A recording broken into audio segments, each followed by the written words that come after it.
بسم الله الرحمن الرحيم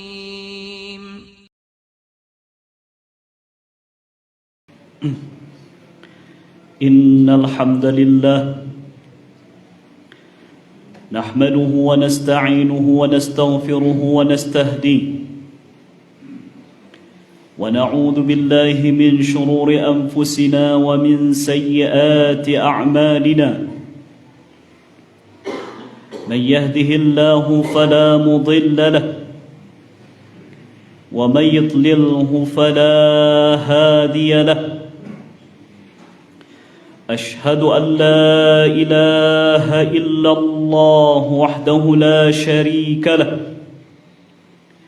وأشهد أن محمدًا عبده ورسوله لا نبي بعده اللهم صل وسلم على سيدنا وشفيعنا ومولانا محمد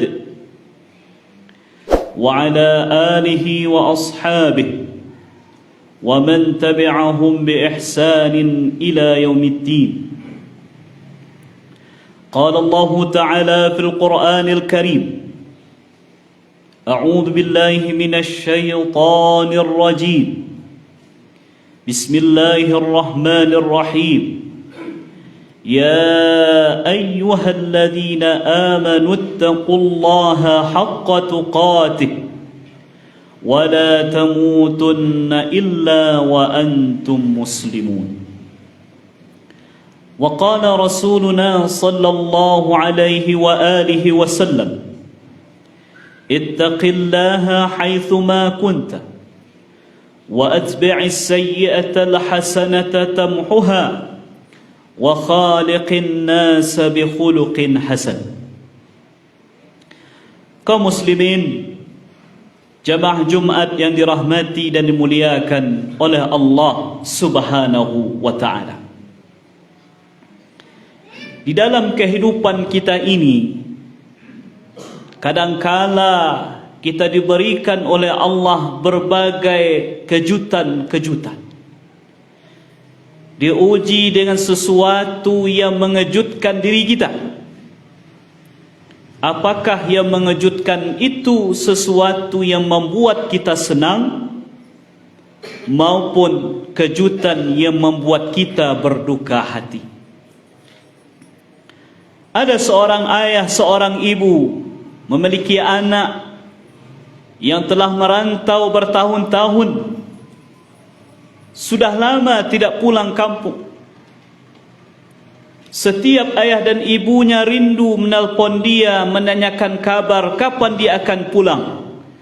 Dengan berbagai alasan dia katakan, mohon maaf ayah, mohon maaf ibu, saya belum bisa pulang di tahun ini. Kemudian tiba-tiba di malam Syawal, besoknya akan dilaksanakan salat Id, terdengarlah ketokan pintu dari rumah orang tua itu, dan ketika dibuka, ternyata di hadapan mereka berdua adalah sosok anak mereka yang selama ini dirindukan kepulangannya. Sebuah hal yang mengejutkan, tetapi kejutan yang menyenangkan dan membahagiakan. Tetapi di suatu tempat kaum muslimin, ada sebuah keluarga yang sedang berbahagia, karena salah seorang anak perempuan dari keluarga itu akan menikah. Yang di perantauan pulang, keluarga-keluarga sudah berkumpul, dan di hari itu dilaksanakanlah akad nikah dari perempuan itu. Semuanya berbahagia, semuanya bersenang hati, dan besok akan diadakan walimahan karena merasa bersyukur Allah telah memberikan jodoh untuk anak perempuannya. Tapi qadarullah kaum muslimin, besok akan diadakan walimahan. Malam harinya si ibu meninggal dunia. Yang awalnya begitu gembira, yang awalnya begitu menyenangkan hati, yang awalnya tertawa bersama, berbahagia bersama, langsung diuji oleh Allah, diberikan kejutan yang mendukakan hati, yang membuat setiap air mata, setiap mata berlinang dan setiap hati bersedih. Itulah kenyataan di dunia. Ada kejutan yang menyenangkan, ada kejutan yang mendukakan. Dan kelak di akhirat kaum muslimin, para manusia juga akan diberikan kejutan dan mendapatkan kejutan-kejutan seperti ini. Ada kejutan yang membahagiakan hatinya, dan ada kejutan yang mendukakan dirinya. Di dalam sebuah hadis yang diriwayatkan oleh Imam Ahmad dengan sanad yang sahih, Rasulullah sallallahu alaihi wasallam bersabda, "Inna Allah la yarfa'u darajatan lil 'abdi as-salih fil jannah." Fayaqul, "Ya Rabbi, wahai ya Rabbi, anna li hadhihi?" Qala, "Bistighfari waladika lak."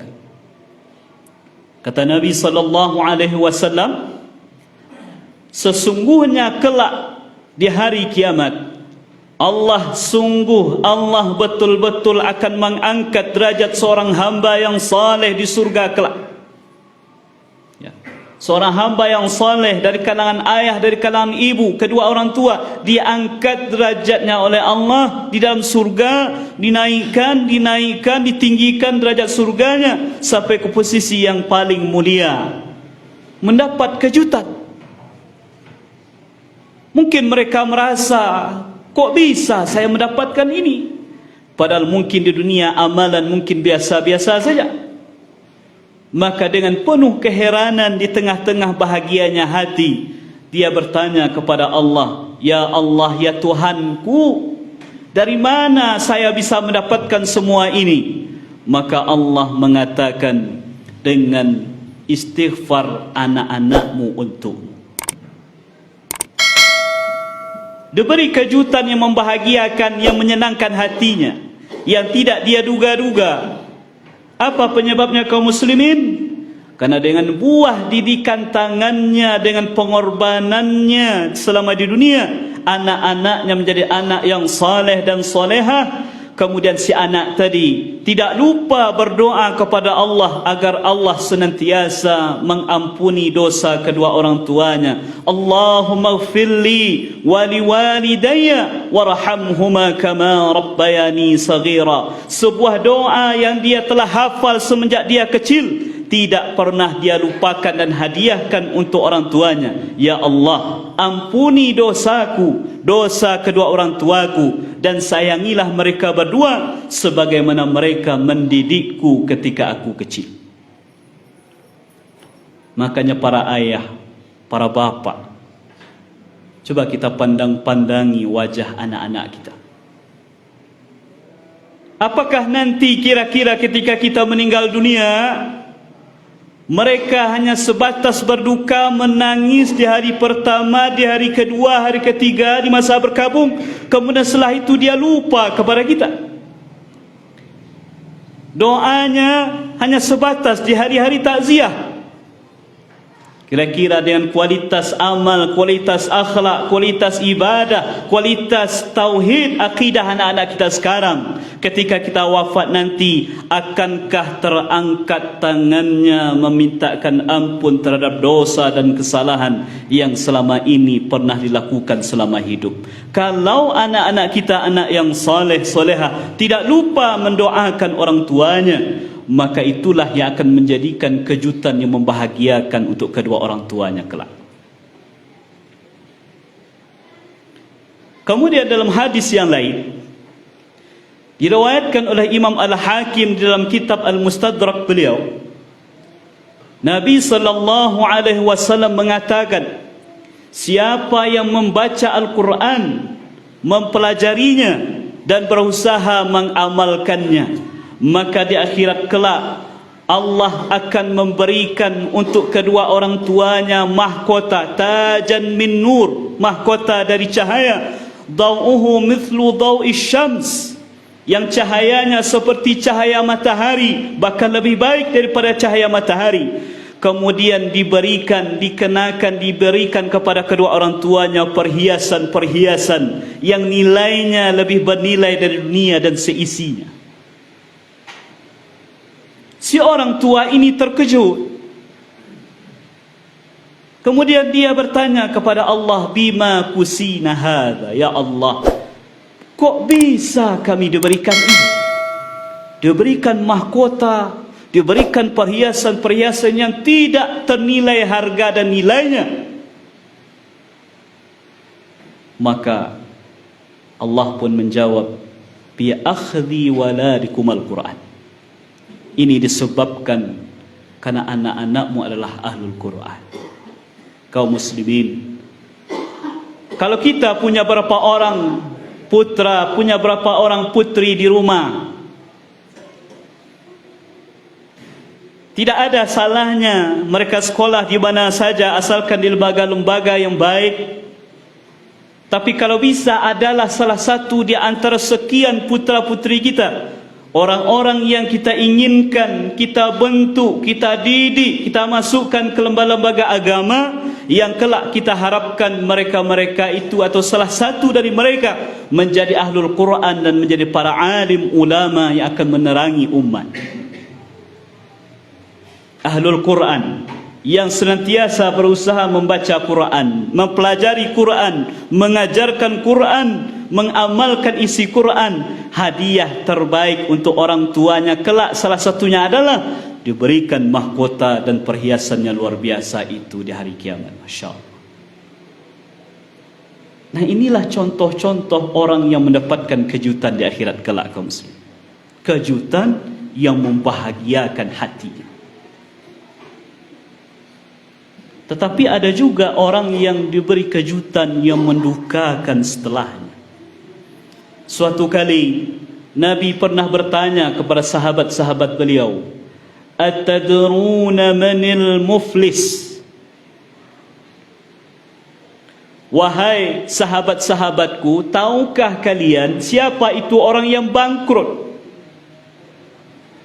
Qalu, "Al-muflisu fina ya Rasulullah, man laysa dirhamun lahu wala mata'." Mereka menjawab, para sahabat menjawab, wahai Rasulullah, orang yang bangkrut di antara kami itu adalah seseorang yang tidak punya dirham, tidak punya uang, tidak punya perhiasan apapun. Para sahabat jawabannya dari sisi materi. Tapi Nabi ingin sampaikan dari sisi rohani dan akhiratnya. Qala, Nabi menjawab, "Al-muflisu min ummati." Sesungguhnya orang-orang yang bangkrut di antara umatku. Mari kita garis bawahi kalimat di antara umatku ini, kaum muslimin. Artinya jangan sampai kita termasuk dalam golongan orang tersebut. Al-muflisu min ummati man ya'ti yawmal qiyamati bi salatin wa sawmin wa zakatin. Orang yang bangkrut di antara umatku itu adalah yaitu seseorang yang membawa pahala salatnya, pahala puasanya, pahala zakatnya, pahala dari amalan-amalan yang selama ini yang dia laksanakan di dunia, menggunung pahalanya, rasa-rasanya satu kakinya sudah berada di surga, sebentar lagi dia akan masuk ke dalam surga. Tapi Nabi katakan, sayang beribu sayang, qad syatama hadha. Sungguh selama di dunia tidak jarang dia mencaci maki, merendahkan orang lain.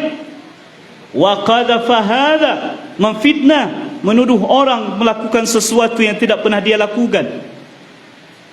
Wa akala mala hadha, tangannya mengambil harta orang dengan zalim. Wa safaka dama hadha, bahkan tidak segan-segan membunuh orang lain. Wa daraba hadha, tidak jarang tangannya memukul orang yang tidak ada salah sedikit pun. Lisan menyakiti hati, tangan menzalimi orang lain. Lalu apa yang dilakukan oleh Allah? Fayu'ta min hasanatihi, fayu'ta hadha min hasanatihi wa hadha min hasanatihi. Ketika orang-orang yang merasa terzalimi di dunia disebabkan kata-kata dan perbuatannya itu meminta keadilan kepada Allah, maka kebaikan pahala dari orang tadi diberikan kepada orang yang menuntutnya. Fa in faniyat hasanatuhu, dan jika seandainya kebaikannya, pahalanya yang banyak tadi sudah habis, qabla ayyuqda alaihi, qabla ayyuqda ma alaih, sebelum tertunai segala hutang piutang kesalahan, pahala sudah habis, tapi masih banyak orang berbaris di belakang menuntut keadilan dari Allah. Lalu apa yang dilakukan oleh Allah? Diambillah keburukan dosa dari orang itu, kemudian diberikan kepadanya. Kemudian setelah itu dia dilemparkan ke dalam api neraka. Na'udzubillah. Kaum muslimin, kita sudah bersungguh-sungguh beribadah di bulan Ramadan maupun di bulan-bulan yang lain. Apalagi di bulan Ramadan, sudah kita tahan perut kita, syahwat kita dari makan, minum, dari yang membatalkan puasa. Sudah berdiri kita di malam hari melaksanakan qiyam Ramadan. Apalagi sudah masuk ke malam terakhir. Ada sebahagian di antara kita yang i'tikaf di masjid, berinfak dengan hartanya, membaca Quran, mendengarkan majelis ilmu dan seterusnya. Maka peliharalah ini kaum muslimin. Jangan diri kita seperti ember-ember bocor. Ada seseorang yang punya ember sudah berlubang di sana sini, kemudian dia terus isi embernya dengan air. Orang yang cerdas adalah orang yang tidak hanya fokus mengisi embernya yang bolong tadi dengan air, tapi yang dia lakukan adalah dia akan tambal tutupi embernya yang sudah berlubang tadi, supaya air yang dia isi ke embernya tidak terbuang sia-sia. Tapi orang yang kurang cerdas adalah dia isi embernya secara terus-menerus dengan air, tapi lubang-lubang, pecahan-pecahan yang ada di embernya tidak dia tutup, sehingga yang terjadi adalah berpenat-penat dia mengisi air ke dalam embernya, tapi air itu terbuang sia-sia. Ember itu adalah kita. Air tadi adalah amalan-amalan kebaikan yang dilakukan. Sedangkan lubang-lubang itu adalah kesalahan dan kezaliman yang dilakukan kepada orang, apakah disebabkan kata-kata maupun perbuatan tangannya. Maka orang yang cerdas kaum muslimin adalah seseorang yang berusaha bagaimana dia meminta maaf, meminta redha kepada orang yang pernah terzalimi, mungkin dengan sebab kata-katanya maupun perbuatannya. Tapi orang yang kurang cerdas adalah orang yang terus beramal, tapi dia tidak pernah pikirkan orang yang dia zalimi, tidak pernah minta maaf. Bahkan mirisnya, yang memintakan maaf untuk dia adalah keluarganya setelah dia meninggal dunia, yang belum tentu orang yang pernah dia sakiti akan memberikan maaf untuk dirinya. Mudah-mudahan kaum muslimin, kalaupun Allah berikan kejutan-kejutan kepada kita, Allah berikan kejutan-kejutan yang membahagiakan baik di dunia maupun di akhirat, dan kita berlindung kepada Allah jangan sampai diberikan kejutan yang menyedihkan dan mendukakan, apakah di dunia apalagi di akhirat. Fa'tabiru ya ulil absar la'allakum turhamun.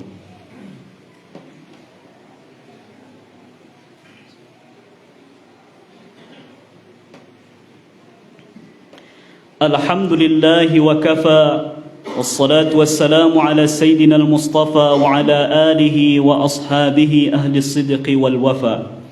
أشهد أن لا إله إلا الله وحده لا شريك له وأشهد أن محمدا عبده ورسوله لا نبي ولا رسول بعده أما بعد. قال الله تعالى في القرآن الكريم: أعوذ بالله من الشيطان الرجيم بسم الله الرحمن الرحيم والعصر إن الإنسان لفي خسر إلا الذين آمنوا وعملوا الصالحات وتواصوا بالحق وتواصوا بالصبر. وقال تعالى: إن الله وملائكته يصلون على النبي يا أيها الذين آمنوا صلوا عليه وسلموا تسليما اللهم صل على محمد وعلى آل محمد كما صليت على إبراهيم وعلى آل إبراهيم وبارك على محمد وعلى آل محمد كما باركت على إبراهيم وعلى آل إبراهيم في العالمين إنك حميد مجيد اللهم اغفر للمسلمين والمسلمات والمؤمنين والمؤمنات الأحياء منهم والأموات برحمتك يا أرحم الراحمين اللهم لا تدع لنا ذنبا إلا غفرته ولا هما إلا فرجته ولا دينا إلا قضيته ولا حاجة من حوائج الدنيا والآخرة إلا قضيتها يا أرحم الراحمين ربنا ظلمنا أنفسنا وإن لم تغفر لنا وترحمنا لنكونن من الخاسرين ربنا هب لنا من أزواجنا وذرياتنا قرة أعين واجعلنا للمتقين إماما ربنا هب لنا من أزواجنا وذرياتنا قرة أعين واجعلنا للمتقين إماما ربنا اصرف عنا عذاب جهنم إن عذابها كان غراما اللهم إنا نسألك علما نافعا ورزقا طيبا وعملا متقبلا ونعوذ بك من علم لا ينفع وقلب لا يخشع ودعوة لا يستجاب لها ربنا آتنا في الدنيا حسنة وفي الآخرة حسنة وقنا عذاب النار وصلى الله على سيدنا محمد وعلى آله وأصحابه أجمعين وآخر دعوانا أن الحمد لله رب العالمين وأقيموا الصلاة. شكرا يا ربي شكرا هديت قلبي شكرا